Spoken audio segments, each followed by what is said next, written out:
Welcome to my YouTube channel, Shushu TV. Hello bantu b'Imana mumeze gute? Nizere ko mumeze neza cyane, nizere ko mukomeye, nizere ko ubuzima aho muhereye hose ukomeje kubafata neza. Ni kuri Shushu TV nk'ibisanzwe, ubaye mushyashya tuguhaye ikaze, ubaye usanzwe turi abanyamugisha kukugira mu biganiro byacu bya buri munsi.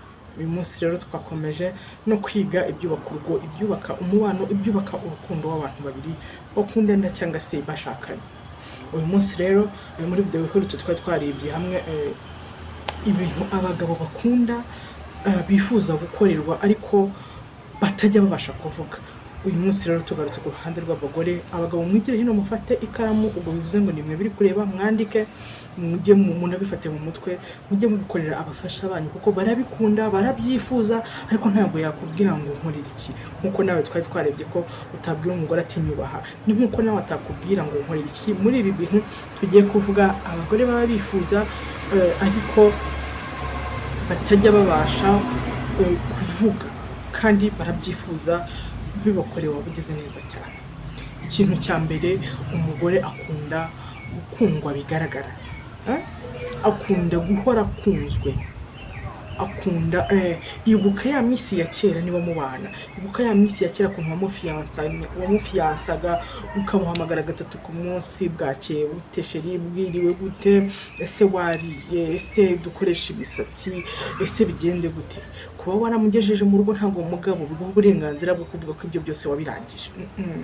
Umugore ibyo bintu arabikunda, arifuza kubona kuri we, aba yumva ya misi ya kera mukimenyerana yaza, kubera ko warahindutse ntabwo kimukunda nka mbere, wamubyajemo babiri batatu, usigaye ujya kwirebera abandi bakobwa bakiri bato ku muhanda, kandi nyamara uwo nguwo yaguhaye icyo bariya bataguhaye, yarakubyariye, ni mama w'abana bawe. Akunda rero guhora umukunda bigaragara, ukabimugaragariza umunsi amanywa nijoro ko umukunda ko kandi ari we wenyine mu buzima bwawe. Ukirinda kumugereranya n'abandi, ukirinda kumwereka ko yavuye kuri pose, kumwereka ko atakigezweho. Umugore akunda gukundwa bigaragara cyane. Ikindi umugore akunda, mba nakoze ubushakashatsi hano, hari ahantu natekinze note nanditse, niyo mpamvu byawe nawe ujya wandika kugira ngo nze kubibabwira. Abantu bambaza ngo ibyo bintu ngo ubutubwira ngo bikura, ntabwo ari ibintu nicara ngo ndote, ni ibintu mba nashakashatse kugira ngo tubiganireho. Abenshi muba mwiriwe mu kazi mudafite n'umwanya wo kujya kubisoma, mba nabisomye namwe nahababwira mukajya kubihisomera, but for me numva byakabaye byiza nje tukabiganiraho, tukabivugaho, ngira ngo hari uko naguhaho ibitekerezo byanjye bitandukanye no kuri wari kuba wabitekerezaho kandi tukungikanya twakomeje. Ikindi kintu umugore akunda ariko atajya abasha kuvuga, umugore wese ahava akagera aba yumva yahora ari nimero ya mbere ku mugabo we. Ni urugero, uyu munsi umugabo afite umupira ariko afite kujya kureba umupira, ariko madamu nawe afite kujya mu bukwe bw'inshuti ye cyangwa se muri biriya birori bya hato na hato bya kitchen party, ibintu nk'ibyo. Ariko akamubwira ati niba bafite nk'imodoka n'urugero, cyangwa se ari transport ari imwe bashobora gukoresha, akamubwira ati umugore wanjye reka mbanze nkugezeyo. Ako kantu baragakunda, akunda ko umuha agaciro, akunda ko umugaragariza ko kuri wowe mugabo umugore wawe ari uw'agaciro cyane, bimugaragariza kuko arabikunda, biramwubaka, bimusubizamo imbaraga, bimusubizamo n'icyizere. Ntabwo ashaka ko ujya gukora nk'ikintu ukabanza ukamuzana, ejo nzajya kureba umupira, ejo nzasohokana abana, ejo ni ukujya gushopinga, ejo ni ukujya muri filime, ejo handi mu bintu byose uri kuvuga nta mwanya umugore ari kubonamo. Umugore yifuza ko, anakunda ko bibaye bikunze mugabo wajya umushyira ku mwanya wa mbere mu buzima bwawe, kandi koko ni haba ari nuko ahubwo wowe ubyirengagiza ukamushyirira inyuma. Ariko umugore aba ari umuntu ukomeye cyane, aba ari umuntu w'agaciro, arabyifuza rero ko wamushyira kuri nimero ya mbere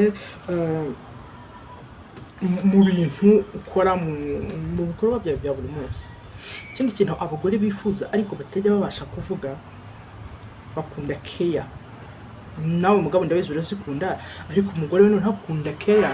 Hahandi abagore bikamwe ngo dushimishwa n'utuntu dutoya, mba ariko mbyita kubera yuko umugore watashye mumaze kubyara abo bana Imana yarabahaye umugisha, abapapa bafite uko bafite Imana yabahaye, badafite umutima mubi, badafite indi mico, aravuga reka njyanire abana, mfite abana, yibuka ko afite abana, akavuga reka nshyire abana udukweto, reka nshyire abana ibikinisho, ariko nyina wabo ntamwibuke. Uzamutungura umugore wawe wazanye nk'abana nk'ibipupe, iki nawe umugurira akantu niyo kaba ari udukweto tw'ibihumbi, ntabwo abagore twambara ibintu bihenze cyane rega, niyo wagenda hano ukamugura inkweto y'ibihumbi 10 cyangwa 5 atabizi nta kirori cyabaye, ukakamuha ako kantu kazamukora ku mutima igihe kirekire. Abagore bakunda kwitabwaho, bakunda care, bakunda nyine ko uhora ubagaragariza yuko bakunzwe, ko batavuye kuri pause, kubitayeho. Kandi ibyo ntango nyamara ko bisaba ko ufite amafaranga, ahubwo nuko biba bisaba ko wabimenye ukabishyira mu bikorwa. Ugakora akantu mugiye nko kuryama ukamuha nk'agakado gato gaciriritse, ariko akabona ko umugabo wanjye nubwo yari ari mu kazi, umugabo wanjye nubwo yari ahuze, nubwo yari ari muri ibi yanzirikanye, ibaze ko yibutse kungurira kamfata nka pochette ya telefone n'urugero, ibaze ko yabona telefone yanjye pochette yarashaje akaba yanzanye indi, ntabyo namubwiye. Ni ikintu kizamushimisha kandi kikamukora ku mutima cyane cyane. Ikindi kintu abagore bose bifuza, bose nta n'umuvuyemo, abagore bose bifuza kuba batemberana n'abagabo babo, ariko ntabwo yabikubwira ngo shira dutembere, ko nabikubwira ari akaguru sorry, hahita hazamo urusaku rw'ibiri gutambuka mu muhanda. Abagore bose bakunda gutembera ariko n'abagabo babo, bari kumwe n'abagabo babo, uheruka kumutembereza mugiteretana, ugishaka kumwegukana, ariko ubu wamaze kugira umugore, umaze kumubyazamo bangahe, urumva mutagendana. No, abagore barakunda kuba mwasohokana, mugafata umwanya mugasohoka.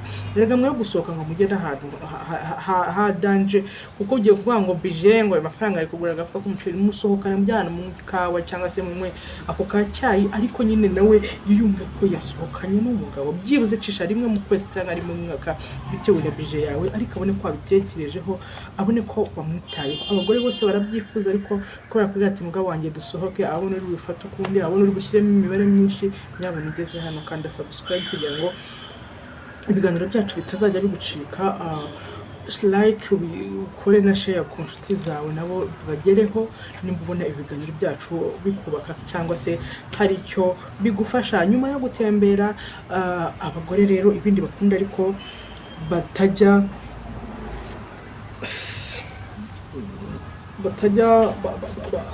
bavuga, abagore bakunda ibintu batungura, surprise. Ibe surprise y'icyo umuhaye, icyo wamuzaniye muri ubwo bushobozi bwawe, ibe surprise yo kuba yakubona yicara ari nko koza ibyumba akahita abona nawe uraje uramufashije urunyuguje, ibe surprise yo kubona yogeje umwana akabona uramusize, cyangwa yogeje umwe akahita abona wogeje undi. Nyine arabikunda, ababona ko atari wenyine muri urwo rugendo, ababona ko afite umufasha kandi ko kumufasha nyawe. Abagore barabikunda. Abagabo mwicare twige kuntu tugomba gukora ibyo abagore bacu bifuza cyangwa se bakunda, kugira ngo urugo rwacu rube rwiza, ariko nyamara ibintu bakaba batabasha kubikubwira, kuko ntabwo azakwihamba papa bebe nongeje umwana musiga icyo gihe. Abagabo bafite ukuntu bihagaze ko rasuzuguye, kandi nyamara ni ibintu byoroshye, ni ibintu biri simple, ibintu wakora kandi ntibigire icyo byangiza ku cyubahiro cyawe. Ikindi kintu abagore bakunda kuba bakina nabo bashakanye. Gukina, mwihora mu bibazo bya stress, mwihora mu bibazo bya landirodi, mwihora mu bibazo byanyu by'urudaca. Hari abagiye kuvuga ngo buracyari muto, muri commentaire njya mbibona. Ni ukuri hano hanze hari amakupure basazanye bakubwira avuga ati sinzi, ejo bundi haraho nabonye ntuze Intare y'Ingore, niba ari kwacita niba ari inde sinzi, hano bari bamukoresha ikiganiro, menya ari ku Isimbi, ariko aravuga ati nubwo hanze munzi nk'Intare y'Ingore, muzi ko nshobora kuba ndi umugore ukaze, ariko umugabo wanjye dufite tundi tuzina twitana, niba bavuze ngo pucu, sinzi ukuntu yabivuze, ariko numva ko ni ibintu biri romantic, even if bashaje ubona akuze, ko bari abantu tubasikira twe tukiri abana, ariko arakubwira ati iyo mugabo wanjye dufite utuzina twitana, mwe ni basheri hani yari amazina yasabajya, ariko twe dufite akacu k'umwihariko. Rero abagore barabikunda ko mukina, ntimukine iby'abana ngo mugiye gukina agapira, ariko mugene wa mwanya wo kuganira. Bakeneye ko nyine akubona, ntakubone nk'umugabo w'igitinyiro cyane, akubone nk'umugabo we, kandi nanone nk'inshuti ye magara. Ibyo bintu abagore barabyifuza ariko ntibabasha kubivuga. Ikindi kintu abagore bifuza ko nyuma yo kubura umugabo we mu mwabyaranye, umugore yifuza ko amubera inshuti magara. Hano hari abagore benshi bafite abagabo, ni umugabo ariko si inshuti, ni umugabo handi atabona n'akantu k'amafuti kamusekeje gatuma atembagara, ngo akamubwira ko arabizi ko ngo ni ubusuru, twabyo n'ibyo ubumbwira. Umugore ibyo bintu aba bikeneye. Abagore twaremanywe kuvuga, turavuga rero hari igihe akenera ko mwicara mukaganira, akakubwira utuntu n'utundi twamusekeje, ariko wowe ushaka ngo kumva ngo strict to the point, ngo avuge ingingo nyamukuru. N'utwo twitwa ingingo zivunaguye niko nabyita, tudafite agaciro kuri we, biba biri ibintu bya danger, biba ari ibintu bikomeye kandi bifite agaciro. Kwicara rero mukabivugaho, mukabiganira, mugatebya, agaseka n'akaruhura umutima, n'ibintu abagore bakunda, ariko ntabwo yazanga gukubwira ko yakabonetse isaha yose ibintu wabigize intambara. Ikindi kintu abagore bakunda, abagabo mugiye kuntera amabuye, nimba uri mushyashya arate korera subscribe. Abagore bakunda ko abagabo mubaha impushya. Umugore uzi ko umugore aba yicaye mu rugo, akaba yicaye mu rugo, ari mu kazi, yashyashyanye kuva kwa mbere kugeza kundi wa mbere, ari mu turimo. Umugabo ntaza nimwe mubwiye ngo wakoze, ntaza mwe ngo sheri mu bintu byose mbona biri ku murongo kubera ko uba witanze, ariko yamusaba n'uruhushya ati sheri ko inshuti yanjye igiye gukora mpaye uruhushya nkajyayo, ko abana twiganye. Erega ko umuntu yarashatse ntabwo uvuze ngo agomba gucikaho ku bantu bose ngo bipfungwa y'umugabo we. Umugabo nyine agenda amwihangiyeho, hari responsibility cyangwa se hari inshingano umuntu aba agomba kubahiriza. Hari abamushyigikiye mu makwe n'aba agomba gushyigikira, hari abamufashije n'aba agomba gufasha.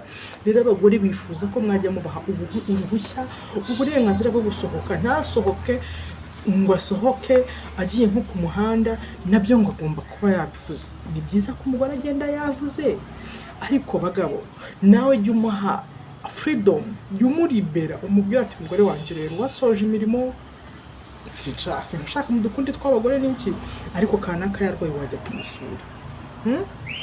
Hanze hari abagore benshi bababaye kubera yuko mu rugo iwe ahari n'umukozi amurusha uburenganzira, no gusohoka mu rugo ni big deal, no gusohoka mu rugo ni ikibazo gikomeye ngo yasohotse.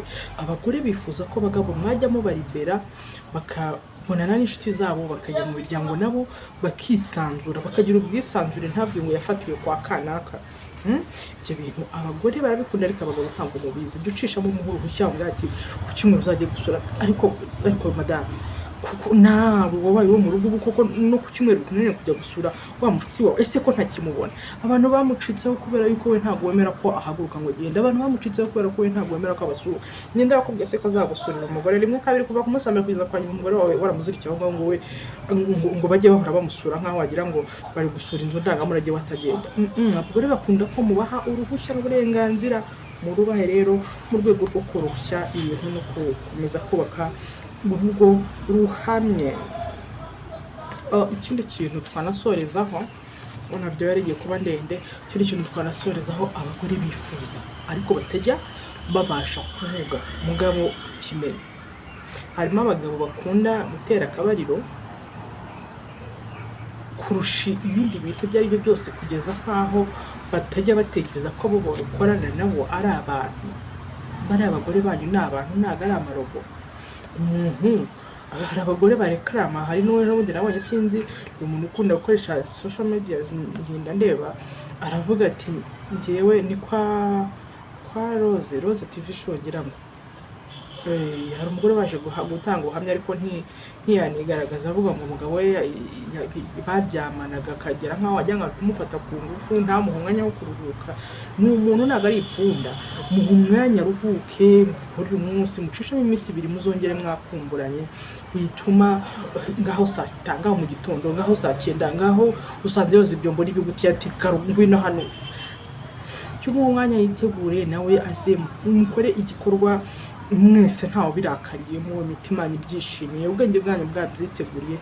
Abagore barabikunda ariko nyabara ntibajya babikora, baravuga aha bivuge n'isengeri. Abagabo mugomba kumenya, ukajya mwushyiramo tama ukareka karuhukaho ukongera.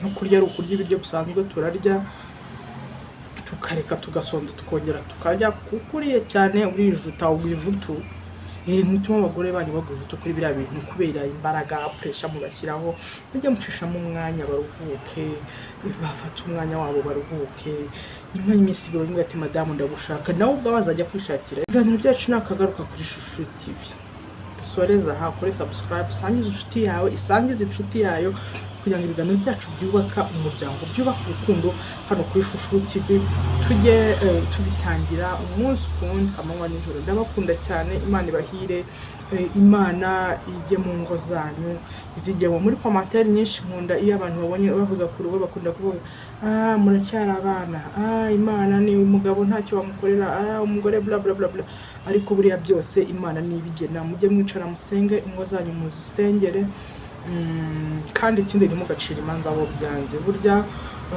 urukweto utambaye ntabwo wamenya ko rukurya cyangwa rutakurya nta nubwo wamenya ko rutakurya cyangwa rutakujabuka bivuze ngo iki urugo wowe utagiyemo ngo ujye mu kimbo cya wa wundi ntabwo uzi ibyamunaniye ntabwo uzi ibyamunanije tureke guca imanza ahubwo duharanire kuvuga ngo twe tukizirimo tukigire uwo mugisha tugerageze gutuma biba byiza kurushaho kandi nyabuna nabo byanze ntabwo mba ngamije kubakomeretsa ahubwo namwe tuzajya tujya tureba ubundi buryo twabyitwaramo hanze aha muri societe iri hanze aha inyuma hari ikiganiro nabikozeho bivuga ku basingo mothers ku bantu batakibana n'abagabo imbogamizi bagenda bahura nazo basubira inyuma mu biganiro nakoze numva naragishyizeho kandi komeze kubarinda kandi komeze kubakunda ibiganiro byacu nakagaruka bye bye.